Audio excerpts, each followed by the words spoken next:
చెప్పండి, education system అసలు ఇండియాలో ఎట్లా ఉంది, ఎన్ని ఫాల్స్ ఉన్నాయి, ఏం జరుగుతుంది అసలు? నాకు తెలిసిన వాటికైతే ఎడ్యుకేషన్ సిస్టమ్ చాలా వర్స్ ఉందన్న. ఎందుకంటే వాళ్ళు దేనిపైన ఫోకస్ చేయాలో దానిపైన ఫోకస్ చేయరు. ఇప్పుడు చిన్నప్పటి నుంచే మన స్కూల్లో అది ఇది నేర్పించడం తప్ప ఇంకేం చేయట్లేదు. మనకి మన రైట్స్ నేర్పియాలి, లాస్ నేర్పియాలి. ఇప్పుడు నార్మల్గా ఇప్పుడు హెల్త్ గురించి కూడా మాట్లాడాలనుకుంటే ఇప్పుడు మనకి బేసిక్ కొంతమంది ఇప్పుడు వేరే కంట్రీస్ లో సిపిఆర్ ఎలా వేయాలి నేర్పిస్తారు, లేకపోతే ఒకవేళ బీపీ షుగర్ లో అయితే ఏం చేయాలో నేర్పిస్తారు. కానీ మనకి బేసిక్ ఎడ్యుకేషన్ లేకుండా ఎన్సీఆర్టీ, సిబిఎస్ఈ, ఇంజనీర్, డాక్టర్ అవని చెప్పేసి అవిటిపైన ఫోకస్ చేస్తున్నారు. కానీ మనం ఫోకస్ చేయాల్సింది వేరే చాలా ఉన్నాయి. ఎందుకంటే ఇప్పుడు జనాలకి ఓన్లీ ఇవే మెయిన్ ఫోకస్ అయిపోయినాయి. ఏంటి ఎన్సీఆర్టీ, సిబిఎస్ఈ, ఎంబీబీఎస్ ఇవే అని.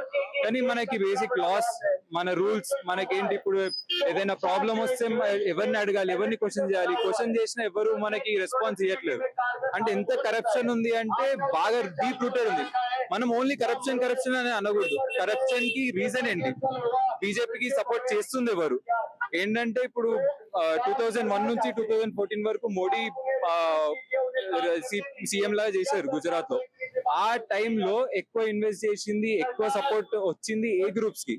ఆ గ్రూప్స్ ఏంటో నేను లార్జ్ కంపెనీస్ అని చెప్తాను, కానీ నేను పేర్లు తీసుకోను.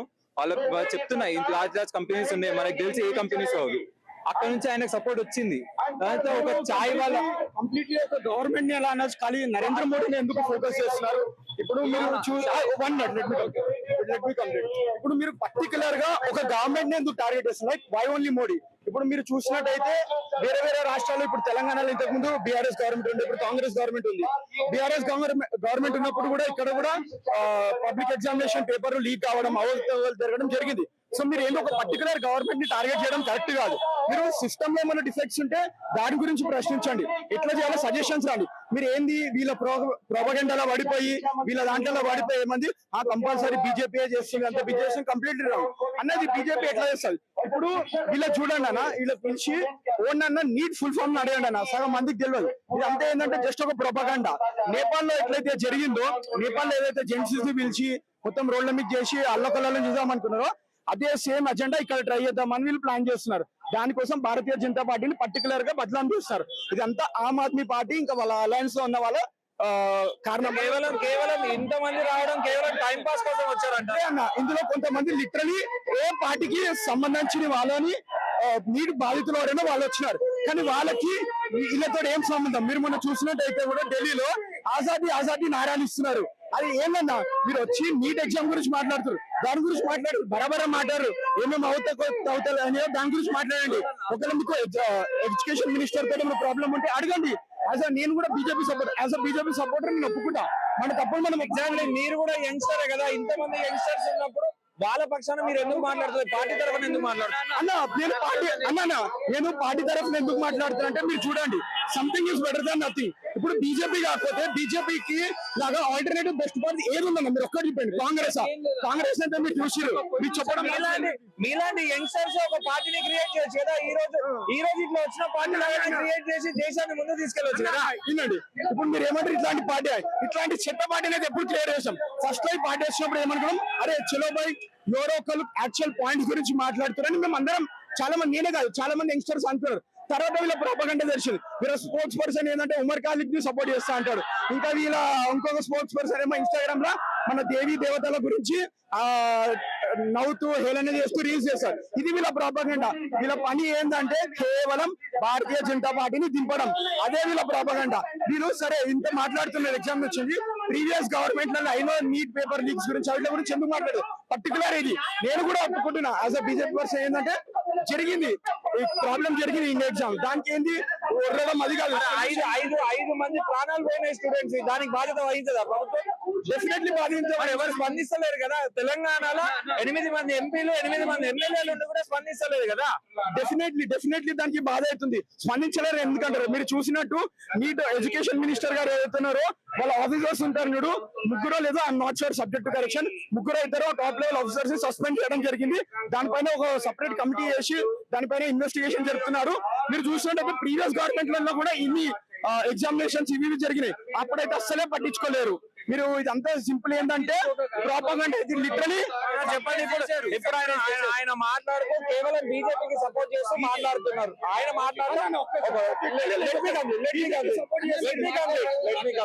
సో ఆయన మాట్లాడుతూ కేవలం బీజేపీకి సపోర్ట్ చేస్తూ మాట్లాడుతూ వీళ్ళంతా టైం పాస్ వచ్చినట్టు ఆయన మాట్లాడుతున్నారు. ఆయన వ్యవహారం ఉంది, దీన్ని ఎట్లా చూడండి అన్న. ప్రాబ్లం బీజేపీ ఒక్కటే కాదన్న, బేసిక్ ప్రాబ్లం కరప్షన్ ఎందుకు అవుతుంది? మరి ఇప్పుడు దీంట్లోనే కాదు, ఇప్పుడు ఎడ్యుకేషన్ సెక్టర్ లోనే కాదు, మనకి స్పోర్ట్స్ లో కూడా ఎన్ని కరప్షన్ ఉంది అన్న. ఒక్కటి కాదు, ఇప్పుడు మెన్షన్ కోట్ చేయాలన్నా, అవునా కదా?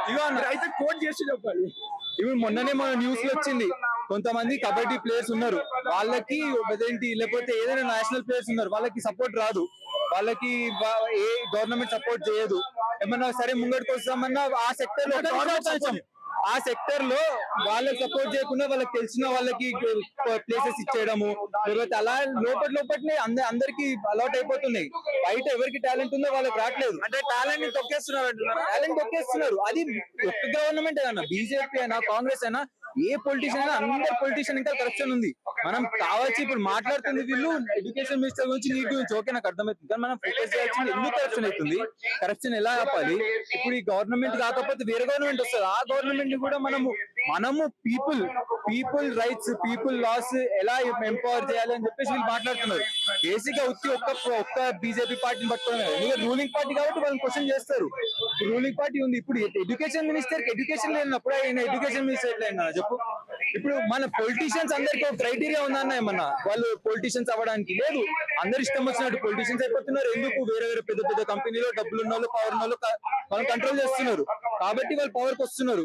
వాళ్ళ దగ్గర డబ్బులు ఉంది, ఇన్ఫ్లుయెన్స్ ఉంది, మీడియాని కొనేస్తున్నారు. మీడియాలో ఏ చెప్తారు నమ్మేస్తారు జనాలు, ఎందుకంటే వాళ్ళకి అవగాహన లేదు. నేను అదే చెప్తున్నాను, వీళ్ళందరూ చేస్తుంది ఏంది? అవగాహన రావాలి, జనాలకు అవగాహన రావాలి. మన రూల్స్, మన లాస్ మనకు తెలియాలి, ఏమేమి కరెక్షన్ అవుతుందో తెలియాలి, ఆ కరెక్షన్ ఎట్లా అప్లై చేయాలి. వీళ్ళు ప్రొపగెండా అంటున్నారు. ప్రొపగెండా కాదు, పీపుల్ ఎంపవర్ చేస్తున్నారు. మనకి ఇప్పుడు మన యూత్ ఎంపవర్ లేకపోతే మన పిల్లలు ఏదైనా సఫర్ అవుతారు, లేకపోతే ఎవరైనా సఫర్ అవుతారు. మై ప్రాబ్లం ఏంటంటే ఉత్తి నీట్, సిబిఎస్ఈ ఇవే కాదు ప్రాబ్లం, చాలా వీటిలో కరెక్షన్ ఉంది. ఇప్పుడు రైతులను చూస్తున్నాం, రైతులకు చాలా ప్రాబ్లమ్స్ ఉన్నాయి, అవి మనం పట్టించుకుంటున్నారా? లేదు. ఏమంటే ఇది చేస్తున్నాం అని చెప్పి ఫోటోస్ లో లేకపోతే స్టాటిస్టిక్స్ చూపిస్తున్నారు, కానీ యాక్చువల్ గా మనకి వస్తుంది ఏంటి? ఇప్పుడు 25 crores బ్రిడ్జ్ కడుతున్నారు అనుకో, దా 24 crores లో 12 crores ఎవరో కరెక్షన్ చేస్తున్నారు. అది ఒప్పేసుకోవాలి మనం, ఎందుకంటే అది అవుతుంది లోపల. అది ఎందుకు, దాని గురించి ఎందుకు మాట్లాడట్లేదు?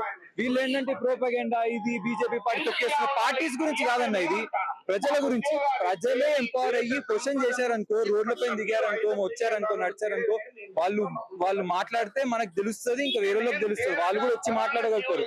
ఎందుకంటే మనం ఎంచుకుంటున్నాం పొలిటీషియన్స్ ని, వాళ్ళ దగ్గర పవర్ ఉంది, మేము ఏమేం చేసేస్తామని చెప్పి కాదు, మనము వాళ్ళకి పవర్ ఇస్తున్నాం. వాళ్ళ గవర్నమెంట్ పోస్ట్ ఏంటి? మనకు సర్వీస్ చేయడం. వాళ్ళు మనకు సర్వీస్ చేయాలి, మనం వాళ్ళ వెనకాల ఉరకద్దు. అదే నేను చెప్తున్నా, మనం ఎంపవర్ కావాలి, మనకు తెలియాలి మన గురించి, మన పవర్ ఏంటో. ఇంకా జనాలు ఇంతమంది ఉన్నారు, మా పొలిటీషియన్స్ ఇంతమంది, కానీ అయినా వాళ్ళు ఇంతమందిని కంట్రోల్ చేస్తుంది ఎలా? చెప్పండి, మీరే క్వశ్చన్ చేయండి, అందరూ అడగండి, ఇంతమంది కంట్రోల్ చేస్తుంది ఎలా చేస్తున్నారు వాళ్ళు? అన్న నేను ఫైనల్ గా నేను ఒకటి అడుగుతాను, ఒక నిమిషం. మీ ఇద్దరు డిబేట్ లో నేను ఫైనల్ గా ఒకటి అడుగుతాను. ఇప్పుడు అన్న స్పోర్ట్స్ గురించి తీసుకున్నారు కాబట్టి నేను ఒక మాట మాట్లాడతాను.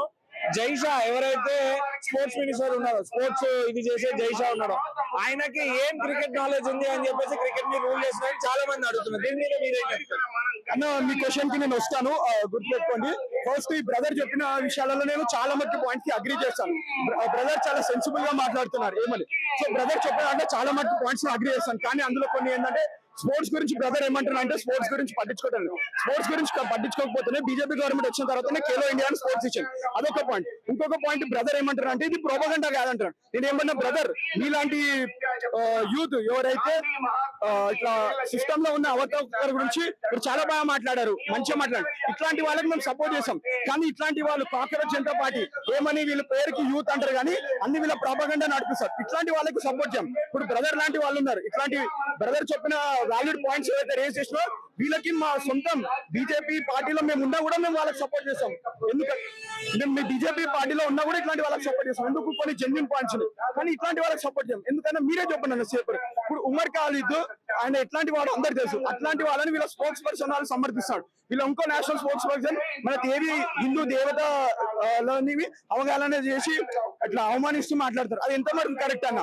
ఇంకొకటి, మన భారతదేశం అనేది సెక్యులర్ కంట్రీ. సెక్యులర్ కంట్రీ అన్నప్పుడు అన్నిటిని సమానంగా చూడాలి, ఎవరి కాల మతం ప్రాక్టీస్ చేయడానికి అవుతుంది. కానీ వీళ్ళు ఎట్లా అంటే వీళ్ళు ఏ పాయింట్ ఆఫ్ వ్యూ లో మన సబ్ కాన్షియస్ మైండ్ లో నెరేటివ్ సెట్ చేస్తారంటే హిందూయిజం అనేది కొద్దిగా తక్కువ, హిందూయిజం లో అన్ని ఇట్లా అవుట్డేటెడ్ మెథడ్స్ ఉంటాయి, హిందూయిజం లో అంతేనే ఇట్లా తప్పు అన్నట్టు వీళ్ళు ప్రొపగండా చేస్తారు. నేను వాటి విషయంలోనే వాళ్ళకి అడిగేసిన. ఇప్పుడు మీరు ఓన్లీ పేపర్ మీట్ కోసం ఎడ్యుకేషన్ సిస్టమ్ గురించి మాట్లాడితే మేము బీజేపీ పార్టీలో ఉన్నా వాళ్ళకి సపోర్ట్ ఇస్తుండే. ఎందుకు? అరే జెన్యున్ గా మాట్లాడారు, అది మాట్లాడుతున్నారు. వీళ్ళు వాళ్ళ జెన్యునిటీ మాట్లాడకుండా నీట్ గురించి స్టూడెంట్స్ గురించి మాట్లాడడం కూడా. ఇప్పుడు మీరు చూడు ఎట్లాంటి స్లోగన్స్ ఇస్తారు, రెచ్చగొట్టే స్లోగన్స్, యూత్ రెచ్చగొట్టే స్లోగన్స్ చేస్తున్నారు. ఇంకోటి రెండు మతాల మధ్యలో చిచ్చు పెట్టే స్లోగన్స్ ఇస్తారు. అది ఇంకొకటి మీరు చెప్పేది ఏంటంటే జై షా గురించి మీరు అంటున్నారు ఏమని, వాళ్ళ క్రికెట్ తోటి నేను అనట్లేదు, సబ్జెక్ట్ కరెక్షన్ నేను అనట్లేదు. చాలా మంది అడిగిన క్వశ్చన్ ని నేను మీ ముందు చాలా మంది అది కూడా ఏంది ఈ లెఫ్టిస్ట్ వాళ్ళే అంటారు ఏమని, అరే ఈయనకేంది క్రికెట్ తోటి ఏం సంబంధం లేదు వచ్చారని. మీరు సరే క్రికెట్ తోటి సంబంధం లేదు అయినా వాళ్ళు వచ్చి ఎంత కాంట్రిబ్యూషన్ చేశారు. వాళ్ళు బీసీసీ అని ఎక్కడున్నారు అని ఏ లెవెల్ కి తీసుకొస్తారు. మన ఇండియన్ క్రికెట్ ని మొత్తం ప్రపంచ పటంలో ఎక్కడ పెట్టారు. వాళ్ళు ఊకేనే ఇప్పుడు వాళ్ళ క్రికెట్ బ్యాక్గ్రౌండ్ ఏం లేకపోతే ఊకేనే ఐసీసీకి చైర్మన్ అవుతారన్న. మీరు చెప్పండి, ఐసీసీకి చైర్మన్ కావాలంటే వాళ్ళ నాన్న సెంట్రల్ మినిస్టర్. ఓకే అది ఇండియాలో అంటే చలోబాయ్ మీరు అన్నదానికి అనుకుంటా ఏంది ఇండియాలో కాబట్టి వీళ్ళ గవర్నమెంట్ ఉంది కాబట్టి వీళ్ళని పెట్టిన అనుకోవచ్చు. కానీ ఐసీసీ లెవెల్లో ఇంటర్నేషనల్ క్రికెట్ లెవెల్లో ఎట్లా ఆమోదిస్తారు? వాళ్ళు ఏదో స్పెషాలిటీ ఉంది కాబట్టి ఆమోదిస్తారు. ఇంకొకటి అన్న, మీరు ఎప్పుడు కానీ ఇట్లా చూడొద్దు ఏమది వీళ్ళ నాన్నుండి కాబట్టి ఇది చేస్తుంది వాళ్ళ నాన్నుండు. ఇప్పుడు మీరు చూసినట్టయితే కేసీఆర్ త్రూ కేటీఆర్ వచ్చాడు. కానీ కేటీఆర్ వచ్చినాక కూడా కేటీఆర్ ఏంటంటే ఫౌండేషన్ సెట్ చేసుకున్నాడు. ఆయన ఏం చేస్తాడో చూపించుకున్నాడు. ఇది ఏంటంటే ఒకళ్ళు ఎవరైనా ఉంటే వాళ్ళకి ఎంట్రీ పాయింట్ ఈజీ అవుతుంది. ఎంట్రీ పాయింట్ వచ్చినాక వాళ్ళని వాళ్ళు ప్రూవ్ చేసుకోవాలి. వాళ్ళని వాళ్ళు ప్రూవ్ చేసుకోగలితేనే వాళ్ళు సస్టైన్ అవ్వగలుగుతారు. వాళ్ళని వాళ్ళు ప్రూవ్ చేసుకోకపోతే వెళ్ళిపోతారు. సో ఈ మాట అనడం నేను తప్పని అంటే అనమాట. మీకు చేయాలనుకుంటే ఇప్పుడు మీకు కావాలనుకుంటే మీరు కష్టపడండి. ఆయన కష్టపడ్డాడు, ఆయనకు చెప్పొచ్చు. ఒక అన్ఫేర్ అడ్వాంటేజ్ ఉంది లైఫ్ లో, ప్రతి ఒక్కరికి అన్ఫేర్ అడ్వాంటేజ్ ఉంటుంది. ఇప్పుడు చూడు, ఒకరు పేదవారు ఉంటారు, ఒక ధనికులు ఉంటారు, ఒకరు మధ్య తరగతి వాళ్ళు ఉంటారు. వాళ్ళకి వాళ్ళ అన్ఫేర్ అడ్వాంటేజెస్ ఉంటుంది. లైఫ్ అనేది ఏంది, ఇప్పుడు నువ్వు ఏమంటావు, రైట్ వానికి ఇల్లు లేదు కాబట్టి నాకు ఇల్లు ఉంది కాబట్టి నేను కూడా నా ఇల్లు అమ్మేసుకొని రోడ్డు మీద వానితోటి సమానం అయిపోయి నేను ఎగ్జామ్ రాస్తాను అట్లయితే చేయవైనా నీకున్న నువ్వు అన్ఫేర్ అడ్వాంటేజ్ యూజ్ చేసుకుని నువ్వు యూజ్ చేసుకుంటావు. అట్లా ఎవరికున్న అన్ఫేర్ అడ్వాంటేజ్ వాళ్ళు యూజ్ చేసుకుంటారు. కానీ ఎట్ ద ఎండ్ మనం ఏం చూడాలంటే మన దేశానికి వాళ్ళు ఏమైనా కాంట్రిబ్యూట్ చేస్తున్నారా, మన దేశం వ్యతిరేకంగా ఏమైనా చేస్తున్నారా అన్న. బ్రదర్ ఏమంటారో కరప్షన్ ఉందని నేను కూడా 100% అగ్రీ చేస్తా. కరప్షన్ ప్రతి ఒక్క పార్టీలో ఉంది, ప్రతి ఒక్క క్యాపిటల్లో ఉంది. ఈ కాంగ్రెస్ జనతా పార్టీలో కూడా కరప్షన్ ఉంది. కానీ మనం ఏం చూడాలంటే ఇప్పుడు ఎంతవరకు అయితే అంత మేరకు కరప్షన్ ని తగ్గించడం చూడాలి. దానికోసం మనం ప్రయత్నం చేయాలి. ఆ ప్రయత్నం చేస్తున్న టైంలో కూడా ఇప్పుడు చూడన్నా కరప్షన్ ఉందైతే మనం ఏ గవర్నమెంట్ లేకుండా అయితే ఉండలేము కదా. కంపల్సరీ గవర్నమెంట్ ఉండాలి కదా పబ్లిక్ ని రూల్ చేయడానికి. సో మనం ఏం చూసుకోవాలి, ఉన్న దాంట్లో బెస్ట్ చూస్ చేసుకోవాలి. Something is better than nothing అంటారు కదా. ఇప్పుడు నీకు కరప్టెడ్ గవర్నమెంట్ ఎవరైతే యాంటీ నేషనల్ వాళ్ళు ఉన్నారు కావాలా, ఎవరైతే నేషన్ సపోర్ట్ చేసే వాళ్ళు ఉన్నారు కావాలా, అంతేనా కాదన్న. ఇప్పుడు వీడు కరప్టే వాడు కరప్టే, ఒక్క నిమిషం బ్రదర్ ఫినిష్ చేయండి. వీడు కరప్టే వాడు కరప్టే, సరే ఇద్దరు కరప్ట్ ఉన్నప్పుడు ఎవరు దేశం గురించి కనీసం ఎవడు 1% అని ఆలోచిస్తుడు, అది మనం గుర్తించాలి ప్రజలం. నెక్స్ట్ వచ్చే జనరేషన్ ఎట్లా ఉండాలంటే ఎంతవరకు అయితే అంతవరకు కరప్షన్ లేకుండా దాని వైపు ప్రయత్నం చేయాలి. ఇప్పుడు మనం ఓన్లీ ప్రాబ్లమ్స్ డిస్కస్ కాదు, సొల్యూషన్ ఎట్లా. ఇలాంటి మీడియా మేధావులు, అడ్వకేట్స్, జర్నలిస్ట్ అందరు కలిసి కూర్చొని మాట్లాడి ఇది ఏంటంటే ఒక్కరితోటి ఏది కాదు, ప్రతి ఒక్కరి చెయ్యి ఉంటది. సో అందరు కలిసి దీనిపైన యుద్ధం చేయాలని నేను చెప్తున్నాను. అన్నారు క్రికెట్ ని చేస్తున్నారు, క్రికెట్ అది క్రికెట్ ఆల్రెడీ చాలా రోజుల నుంచి ఉంది, అది బాగానే సపోర్ట్ పొందుతుంది, దానికి చాలా ఉంది. కానీ ఇప్పుడు ఫుట్బాల్ కి ఎవరు సపోర్ట్ చేస్తున్నారు, బ్యాడ్మింటన్ కి ఎవరు సపోర్ట్ చేస్తున్నారు, కబడ్డీకి ఎవరు సపోర్ట్ చేస్తున్నారు? ఇంటర్నేషనల్ లెవెల్కి వచ్చాయా? రాలే. అవి మనకి పురాతన ఎప్పటి నుంచో ఉన్నాయి, 10-20 years 30 years నుంచి ఉన్నాయి. కానీ అవి డెవలప్ అయ్యా? లేవు, అవ్వలేవు. మరి దానికి మీరు సొల్యూషన్ ఏంటి అంటే ఇప్పుడు దానికి ఎందుకు ఫండ్స్ అలొకేట్ కావట్లేదు, దాన్ని ఎందుకు మీరు ఫార్వర్డ్ చేయట్లేదు? క్రికెట్ ని ఫార్వర్డ్ చేస్తున్నారు, ఐపీఎల్ చేస్తున్నారు, అది చేస్తున్నారు, ఇది చేస్తున్నారు, మరి మిగతా వీటిని ఎందుకు ఎంపవర్ చేయట్లేదు? అవిటిని కూడా ఎంపవర్ చేయాలి కదా మీరు. అంటే ఇప్పుడు అక్కడే పార్షాలిటీ వచ్చేసింది. క్రికెట్ డబ్బులు సంపాదిస్తుంది కాబట్టి క్రికెట్ దగ్గరికి వెళ్ళిపోతారు, ఎందుకంటే ఎక్కువ ఫండ్స్ సంపాదిస్తుంది, మేము కొంచెం పెడితే చాలు అక్కడ నుంచి ఎక్కువ వచ్చేస్తుంది అని చెప్పి అక్కడికి వెళ్తున్నారు. మరి చిన్న చిన్న స్పోర్ట్స్ ఏం చేశాను అంటే వాళ్ళు ఆడట్లేదా, వాళ్ళు ఆటగాళ్ళు కాదా, లేకపోతే వాళ్ళకి సత్తా లేదా?